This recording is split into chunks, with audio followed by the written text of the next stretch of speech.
Hey guys, welcome back to another edition of the Detour Live. I'm back in freezing Melbourne. It's unbelievable. Joined as always, Johnny Trevorrow, 4-time national road champion, and someone who's still in the warm weather and live from the Tour de France Femmes. That is, of course, Gracie Alvin. Thanks for joining us, Gracie. We've got technical difficulties straight off the bat. Can't hear you, Grace. We'll have to click in again. All right. Yeah, if you click the link again, it should work. It's a great start for the Detour podcast. But maybe I come in a little bit too red hot, and StreamYard picked up that I was a bit too excited. Yeah, maybe. But, well, before we won't talk about the race for a second because I want to get all the initial stuff with Gracie because she's there on the ground and we're watching it. You're not even there this time, so we need to speak to her. But you're talking about how cold it is. Well, I went for a ride this morning at 7 o'clock from the city. It was a Amy Gillett Foundation corporate morning breakfast ride. Went out. Ben Carroll, the new Minister for Roads and all of that, who's a bit of a cyclist himself, which is great, and a lovely guy. And he did the ride with us and then talked about what they're going to be doing for cycling safety and working with the Amy Gillett Foundation. With Ben Canate was there as well. So, yeah, good morning. But it was bloody freezing, I can tell you. Well, having another crack. Can you hear us now, Gracie? I can hear you now. I went completely dead as soon as it started. Classic technology. No, good. A million times. Now, before we go any further, because you won't hear this from Dan, because he's sort of working at SBS, but just from a punter back here watching it every night, I've been loving your input. It's been great, and your knowledge, because you're just out of the sport, has been fantastic. So right through the men's and now the ladies Tour de France. So congratulations. Thanks. It's been a pretty awesome experience. Probably one of the most intense months of my life, but I wouldn't want it any other way. I've had so much fun here and learned a lot. Was it pretty emotional, Gracie, that first day when the race got underway in Paris to see that it had arrived? And I could see a lot of the social media, yourself, Bridie. It seemed quite an emotional moment for you guys. It really was. For the last 6 months or more, we've been doing interviews about what this means to women's cycling, what we're looking forward to, building that excitement. And, it just felt like we were just building towards something really cool. And then that few days before the race started, the emotion was hitting us, and I think a little bit to do with the fact that we were really tired from being on the men's tour for a few weeks, but I think the gravity was hitting us personally. It was that feeling of, wow, this is a huge turning point for women's cycling, women's sport, but also I think a few personal feelings of like, oh, I wish I could have also been on the start line. A lot of us we all have kind of shared experiences, I guess, in like we all watched the Tour de France, some of us since we were kids. We all, have idolized some of these riders, and they're pretty much all been male riders over the history of the Tour de France. So it was kind of like, wow, this is really happening, and it's a shame that we can't be on the start line, but I'm so grateful that I still got to be here and be part of the excitement and some of the sharing of other people's stories. It's been wonderful, and I'll tell you the thing that stood out for me. I know that last Sunday was a special day on the Champs-Élysées, and you preceded the men's race. But what's really impressed me was that once you got away from the men's race, the crowds have been coming. It's been absolutely huge. I mean, the crowds has just been just like the guys, and huge crowds. Look at it there. I mean, it's fantastic. So it really stands out that the women's cycling has really arrived. I noticed it with the Paris-Roubaix. The women's Paris-Roubaix created, a lot of interest. Nothing about just being another race. It means the women's race itself created huge interest, and now the women's Tour de France is creating a huge interest, and the enthusiasm and passion of all of the riders it's just invigorating. It's really inspiring, actually. It's so awesome. Simon Gerrans commented to me yesterday. He's been at the start a couple of times. We've swapped jobs a few times this week, which is cool. And he was doing the start line interviews. And I think one of the start towns, I've already forgotten the name of it now. We just day to day here. But he said that he's not seen a crowd as big as that, except for the men's Tour de France. Like even all of their classics, Vuelta, Giro, they don't get crowds as big as that at start town. So he was blown away by that. And if you're getting words like that from a former rider that has been at the top of his sport, that's actually pretty interesting to hear that. But even on the Category 4 climbs, there's crowds up those smaller climbs. So I just can't wait to see what the crowds are going to be like on that final climb up to the Super Planche de Belfi. I think it's going to be amazing, but they've been awesome here at the starts and finishes all through the stage. That's what the riders were hoping for. That's what we were hoping to see. I think the viewership online and in the broadcast have also been amazing. They've been in the millions, so it's incredible. It's what we were all wanting, this first edition of this version of the Women's Tour de France to have such great fan and viewership numbers. What also has been awesome is the emotion in the post-race interviews. Like, it's been such a big build-up, and clearly this has been the biggest goal for everyone in the peloton, but that must have been good and refreshing to see just how much emotion is coming out in the post-race interviews, Gracie. For sure. There was a lot of emotion, as I was talking about on that very beginning before stage one even began, and then the post-race interviews have been the same. Some of my favorite moments have been from Marianne Vos. She's known as the GOAT, the greatest of all time in women's cycling, and she was super emotional when she got to win her first stage, pull on the yellow jersey for the first stage, but she's actually still been quite emotional every other day that she's on back onto the podium to pull back on that leader's jersey, even though she hasn't won another stage yet. I say yet because she might get another one in the bag, but it means so much to her. That was her 241st career win, which is amazing. And for her to be showing emotion after that many wins in her career tells us how much this race means to her, how much this race means to women's cycling. She was a key person in getting La Course started with the petition that was started in 2013 headed by herself, Emma Pooley, Catherine Bertine and Chrissy Wellington. That petition got nearly 100,000 signatures, and that was a key element in getting La Course started. And since then, the big drive has been, from people like Marianne Vos to get an actual tour for the Tour de France Femmes. Do you think that it's been amazing? I was going to say, the fact that it has been so popular and everyone within the cycling community knew that it was going to be popular, do you think it makes all the other events take notice now, particularly with coverage, that people are generally interested in this sport, and everyone else should be lifting their game, and particularly with the coverage of women's cycling? Yeah, definitely. And it's interesting because I think the race organisation for the Tour de France, ASO, has been one of the organisations that have probably dragged their feet the most in terms of getting parity with events in cycling. And they managed some of those classics races earlier in the year. We've got, women's Flash Wallon, women's Liège-Bastogne-Liège. The Flanders Classics have actually been really great with the races such as the Tour of Flanders, a handful more that have been better with coverage, but I think that there's still a lot of improvement there across the board, across all different organisations. It's never been as good as it is right now, but it can still be better. We want to see races from start to finish, and for women's cycling, the action is starting from kilometre zero. Much like the men's, that first hour of racing is about getting that breakaway started.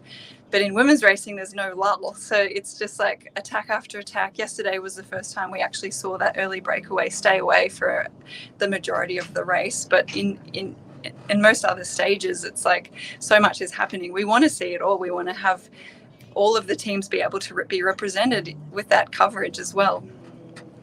Iffy?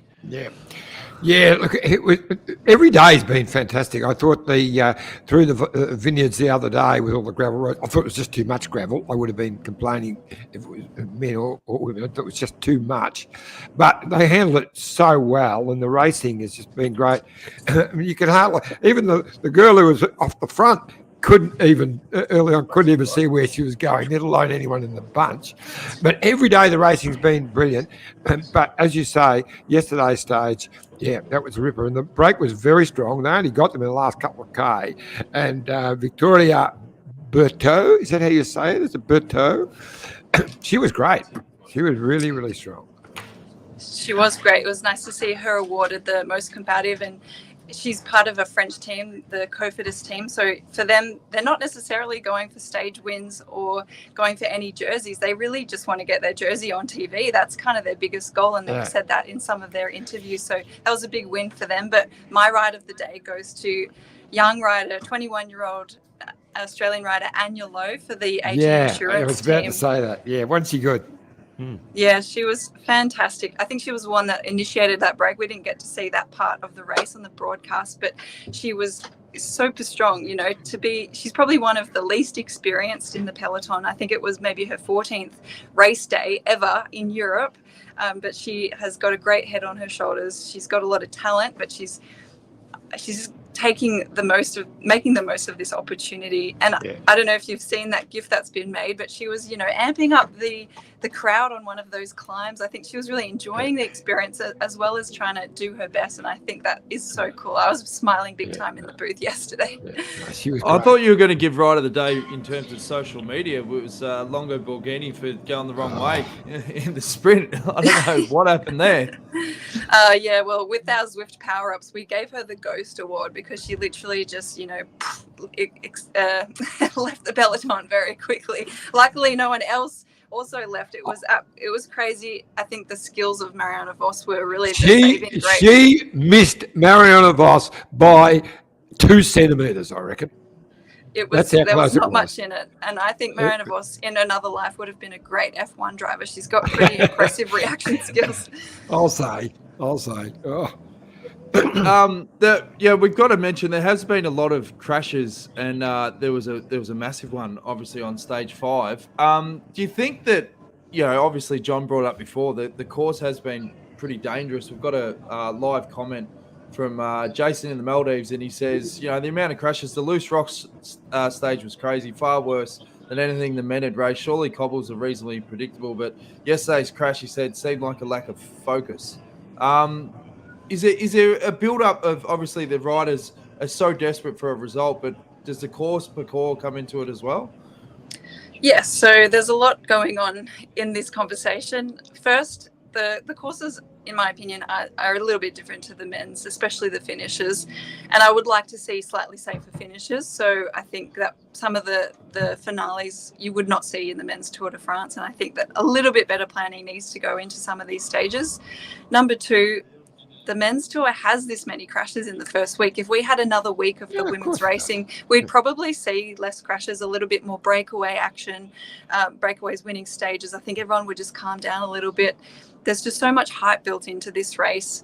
Number 3, that kind of crash looked bad, but actually it's not that uncommon to see crashes like that happen on straight pieces of road where you think that a crash would never happen. I think just it was the longest stage of the tour. It was mid-tour.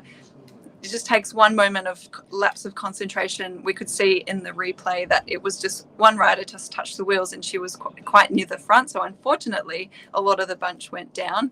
I've been in a crash like that before in another race, and it just happens sometimes. It's not very fun, but it was good to see most people walk away from that fine. But yeah, I think the crashes have been a really covered topic in this race so far, and unfortunately, it's been one of the negative things to come out of this week, but actually it's racing. This happens all the time. It's just that it's getting broadcast globally to probably the biggest audience ever, and there's more crashes than normal happening. And just for the reasons I was saying, there's a bit of a spread of skills in the bunch. There's a few teams here that hardly ever or never race World Tour, but there's also plenty of crashes happening from World Tour riders as well, and that's just, because of the stress that they're under, some of the conditions. Everyone's super fresh. Dan, I think you said everyone's prepared so well for this tour. It's been a peak for this year. So there's no riders in here using this race to prepare for another race. They're all here because they want to be here performing their best. They wanted to get on the start line. Some people want to do stage wins, get in the breakaways. So everyone's at their peak as well. And that makes it a whole more push of being in position every day. So it's just like if you have a few centimeters in another race, you only have millimeters in this race, and things just happen. Exactly. Last one for me, Gracie, is how have you found the washing machine, which is the Tour de France? You know, how have you found being in the media side of things with the men and the women? Oh, it's I can't even describe it. Personally, I'm probably a little bit more introverted, so it's like for the first couple of weeks, I was just getting these big adrenaline dumps because I'd be nervous to be doing the pieces to camera. And then I'd be nervous about the finishes and trying to grab riders to get interviews. I'd be nervous about what questions I was asking them. So I'm much more calm now after, a couple of weeks. Pro already. Yeah, not quite. I still get nervous. But I think the biggest challenge for me has been the post-race interviews because being a rider, I just feel like I don't want to be too pushy, but there's so many other journalists around me that are trying to get these grabs. I'm really having to learn how to, not be pushy in an annoying way, but be assertive in that moment around all the other journalists to get the grabs we want, to ask questions in a certain way that you're not going to put off riders who they don't want to answer your questions tomorrow, but you need to still get some interesting information for the viewers as well. So for the guys, all the Aussies, they know me. They actually were very generous with their answers. Probably the person I was always looking forward to interviewing was Chris Hamilton. And the person I was always least looking forward to was Caleb Ewan because he just wasn't having a good time. But he was still good. He'd always say yes. He'd always answer the questions pretty honestly. So, yeah, kudos to all of the guys. They know that's part of the tour. And I think that's an interesting thing for the women. They've not had this much intensity at the end of stages. A lot of the media managers in the women's teams are actually trying to push us away because they don't want the women to be overwhelmed. But I think a lot of riders know that this is their opportunity to get their voice, their face on TV, to keep, it's not just about the racing, it's about the personalities as well, the rivalries, the tactics. And so it's a huge loss if they don't want to talk to the media. So I think they're all getting used to it as well. But I know the women even better than I know the Aussie guys. So they've been really good as well. But I think that they're all learning as well. Yeah, nah, you were doing a great job. If you just could be like Dan, you go, "Hey, Poggy," and then I become Pogacar. But my favourite fail of Dan's was when he couldn't get Van Aert, so he gave the kangaroo to the Jumbo Visma, the director sportive to the car. He got absolute donuts. Oh yeah, I got donuts most of the time. But I've got to ask you, how many times has Matt Keenan given you the best advice that he got, and that is just be yourself, Gracie. That's all you got to do, is be yourself. Yeah, be yourself. I think I'm learning to do that. And I think that's a really interesting learning point for me is I was in a pro team and I was in the same pro team for so long. So it's just learning how to have an opinion now, how to bring my personality, how to bring my excitement and passion for the sport across. So I'm definitely learning how to project my voice, project my energy a little bit better. And Matt's, gold standard in that. So he's been helping me a lot. Bridie does an awesome job. So she's been really good to learn from as well. And I think Gara is great too. So I've learned so much from all three of them. And we've got a great team around us, from the producers and the camera guys, giving us a lot of tips along the way, but they haven't overwhelmed me. They just usually give me one or two things a day to think about. So I'm learning heaps. Well, there's a great photo there of yourself, Bridie, and of course Catherine Whelan, who does a fantastic job sticking it all together with the SBS team. And as Iffy said, you've done an amazing job, and it's not easy, particularly in the men's Tour de France at those finish lines, and with all the COVID restrictions and all that on top. You've done a stellar job, so you should be really proud.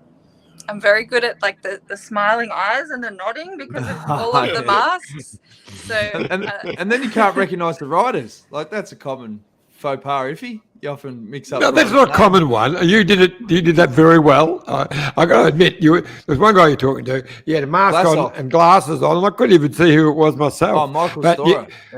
But you got the Russian mixed up with the German, and you got that completely wrong. Yeah.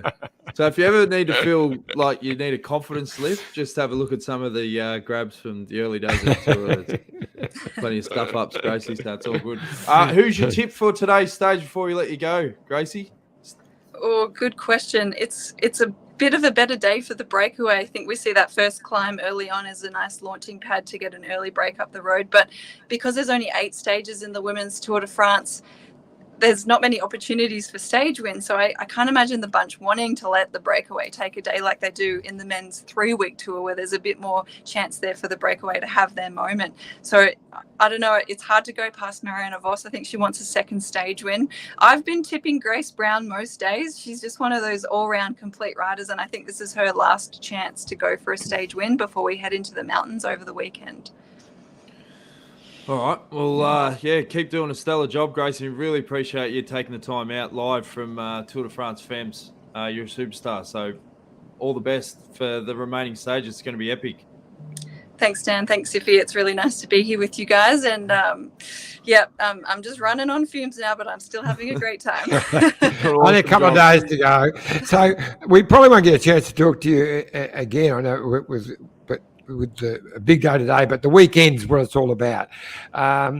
It's hard. I've been looking through who I think can win this bike race, because I don't think Marianne Vos will be in yellow after becomes end of Saturday, but definitely won't be at the top of on Sunday. But Annemiek van Vleuten, she was the favourite beforehand. She had that bad couple of days. Evidently it was a stomach bug.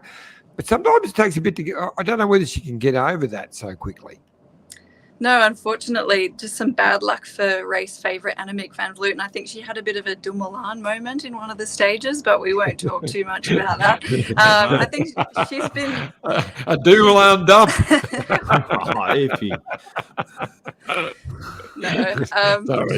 She's been recovering pretty quickly, and she's an exceptional athlete, and I've been a teammate with her for a long time. She knows exactly what she needs to do in terms of fueling and recovery to get herself back. So I think she's been looking better and better every day. She's still a huge threat over the weekend. And if she was fresh, most riders needed at least 2 or 3 minutes head start on her into those big climbs. Some of them have almost that, but I still think that she's going to be super hard to beat. But there's some really impressive climbers. The SD Works have 2. They've got Ashley Moore-Monpasio and Demi Vollering. So I think that they're going to make Annemiek's life pretty hard. But I'm interested to also see who else has come into form for this particular race. So I think that, it's not all sewn up yet. No, for sure. Yep. I see. And also, just while we're talking about that, I saw Ruby Rose McGannon crashed in. Got only 3 or 4K to go on that big, that tight corner, 180-degree corner. She went down. She was in a really good spot too, so it was a bit of bad luck for her yesterday. Yeah, she was in a good spot. I think she could have been in a better spot, and that's what you learn. I think she's doing such a great job this season in her first pro season. She's got so much talent. She's actually got a really good race brain as well. I think you're just learning, what the difference is between 7th wheel and 12th wheel going into those finales, and I think she learned that lesson yesterday. It wasn't her fault in that crash, but as we were saying before, it was quite a technical finish, and you probably wouldn't see a corner like that in the last few K of the men's race. So it's a lot going on there that she was having to deal with. Yeah. All right, well, thanks again, Gracie, for your time. It's going to be an epic weekend, so all the best with the coverage. Thanks. It's going to be a good one today. No worries, Gracie. Take it easy. Thanks, Dale. All right. Yep, Cheers. Great. Cheers. Gracie Alban live from Tour de France Femmes. We're going to take a quick drinks break. When we come back, we're going to update some results in the men's as well. And we've got some live comments with some updates on the cycling for the Com Games, Iffy. Record has fallen, so stay tuned. Look at this bike. You think it's just a bike, right? But it's not. It's a bike. 374 people are looking at. This guy, this girl, them, all looking at it. People from here, there, and wherever this is. People that are looking for a bike. or just a piece of it. Amateurs, semi-amateurs, and pro-amateurs. This guy wants this bike, but with this crank and these bars. This could be the perfect match, but not this one. This girl has a bike to sell, and thousands of people might purchase it. Eyes on Bikes help grow small businesses. His, hers, yours, and the latest data and insights help those businesses keep moving. We are the world's #1 bike marketplace, with over 500,000 products and 900 brands, where buyers and sellers are brought together in a place where a bike is never just a bike. Bike Exchange, where the world buys, sells, learns, and rides. Thanks again to Bike Exchange, bikeexchange.com.au. It's a one-stop shop to go to for all your bike needs, road bike, mountain bike, and they have a big sale on e-bikes. There's no excuses, Iffy. There's one-stop shop. Yep, no matter what you're after, just jump online, bikeexchange.com.au, and you'll find the best deal near you. Absolutely. We've got a couple of post-race interviews from the Tour de France Femmes. Here's Marianne Vos after the finish.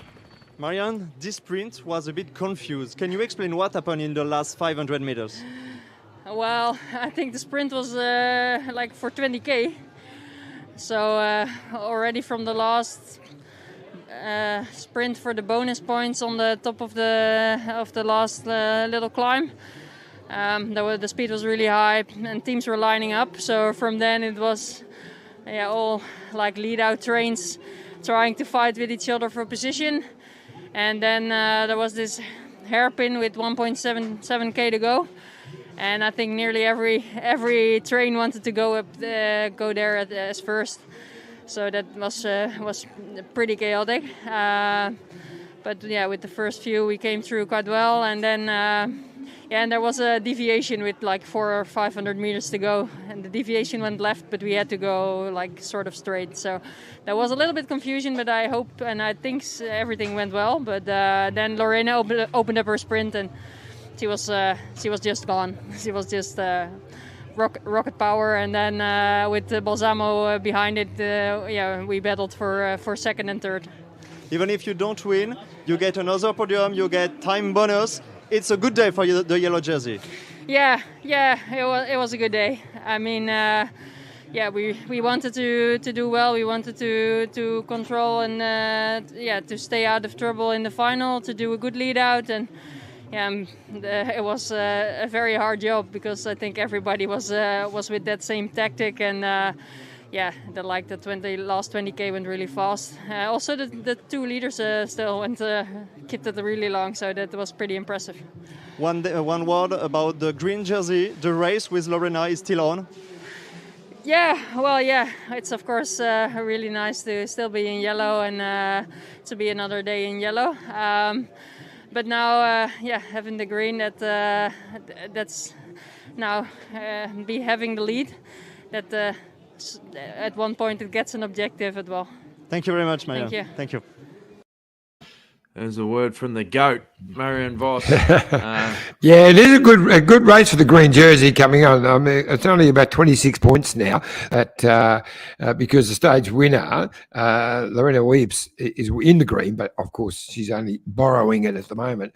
But I don't know whether it's all going to be on today's stage. It might be just a fraction too hard. They'll be trying to get rid of Lorena because it comes to the finish, she's just too quick. But that climb just near the end, I reckon they might get rid of it there. It's going to be a good finish. I wouldn't be surprised to see Marianne Vos win again. But also, I reckon after her stuff up with the last kilometre, Longo Borghini, she's got great form. I'll give her a good chance as well. How's Tiffany Cromwell been going? I saw Valtteri Bottas popped his head in and tweeted about it and saying how he's been a few of the stages and how he's really enjoyed it and everyone should get behind it. Yeah. She's been going good. She's like the team captain, so she's been quite strong in closing down breaks and making moves. I didn't really notice today. I didn't hear her name pop up, but I'm not sure if she got involved in that crash or not. Now, we've got a few live comments that we can get through. Simon Nalsy, great to see you back safely, Dan. Can you let us know how JT got the nickname Iffy, please? Well, I think we've covered it. If only. Yeah, always made excuses. Yeah, when we were young amateurs for the training camp before we went away to Munich Olympics, and no one ever beat me because they were better than me. It was only like, if I hadn't punctured or if I hadn't, I said, bloody iffy. So it stuck. Okay. Jan Boardman, at the start this morning, contrasting men's versus women's setup, paddock de-equipped, not a barrier in sight, no mask, but there is a good fan park. Oh, there you go. A bit of a challenge. Yeah. Ian Thomas, yes, definitely loving the Tour de France Femmes coverage. Thanks, Gracie and the team. Carolyn Harbeck, it's great watching the women's race, the Tour de Femmes. Jan Borman again says, and the difference in team equipment from giant buses to small converted trucks, but the crowd's awesome. She's loving it. Martin Grosvenor says, Commonwealth Games record in the women's teams result. Pursuit, yep. Australia, Annette Miller says Australian women just qualified fastest in 4,000 pursuit at Com Games. Sensational. Yeah. Carolyn Harbeck wants to know, John, do you think the Tour de France Femmes will become a 3-week race? No, I don't think it'll ever become a 3-week race, but it will get bigger. I don't think it needs to be a 3-week race for the women. They're actually the other way. They're talking about bringing the men's back. It's some people are kicking that around, but I think it'll become probably it could go up to even 2 weeks. There's no doubt the success of this Tour de France Femmes will make them realise that it needs a bit more. It can't be just not that it's an afterthought because the stages have been quite brilliant, actually. I agree with Gracie that it's been a couple of them been a little bit, on the not dangerous side, but I think it'll be extended. I think they'll whack a time trial in, and I reckon I'll go 2 weeks.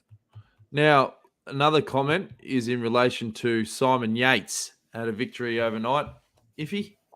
Yes, it was only a 2-stager, the Vuelta Castilla y Leon, and he beat your mate Georgie Bennett by I think about 35 seconds or something to take the final stage, and that was the placings overall with Jonathan Lastia coming third, and over in Belgium, Tour de Wallonie, Rob Stannard, who finished second in the final stage, won it overall. So a fantastic win for Rob Stannard, who rides now for Alpecin. So classy. So a couple of good efforts.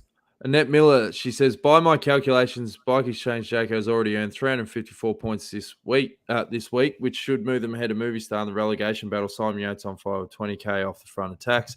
That's correct. I've got the updated list, the relegation zone battle, thanks to Lanton Rouge, and they've plopped ahead of Movistar now. So, and they're chasing EF, and Cofidis aren't that far in front as well. But on the weekend we've got San Sebastian as well, so that'll be a really good one. And I know that Yates is really he's in great form. He'd have to be great one form of the for favourites. that. One of the favourites, but you've got a Venepal and a few of the other guys having a go as well. They're on the form slump. No, he's back in form. A Venepal, not Van der Poel, a Venepal. Oh yeah, I was thinking the other one. Remco. Forgot about him. Yeah. And massive scenes in Copenhagen, Iffy. I think that is mind-boggling. Seriously, that is the biggest crowd. Even the Pope doesn't get anything like that when he comes out in Rome. That is huge. I don't think I've seen anything like that anywhere in the world. That's bigger than the Beatles in Melbourne. Yep, huge, absolutely huge. And he's so quiet. They got him. He had to speak. He said about 4 words. "Oh, thank you," and all that. He's such a quiet sort of guy. Hey, he's got his kangaroo. Yes, that's all we did it for. I'll have to get that one blown up. Can you sign it? Yeah, good stuff. But it's sensational, and I mean the flow-on effects. The Tour of Denmark, or it was the Tour de France, changed to the Tour de Denmark. It's going to be huge. going to be absolutely huge. So exciting. All right. Well, what time we go on live tomorrow, Iffy, to recap stage 6 and preview the final 2 stages of Tour de France Femmes? I reckon 5 o'clock Australian Eastern Standard Time. All right. So Sound I'll good? update this.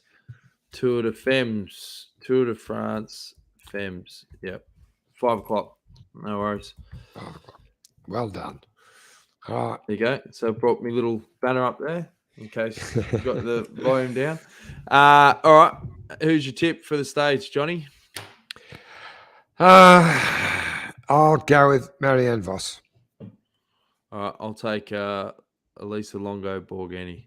I don't think she's going to make a wrong turn on this one. All right. Stay tuned, guys. Thanks for tuning in. And thanks for the support. Tell all your mates, youtube.com/Detour Podcast. Hit the subscribe button and turn notifications on. So then as soon as we go live, and John's about to take a phone call. So we've got to go, folks. See you again tomorrow. Sport 927. All right. Take it See easy. you, mate.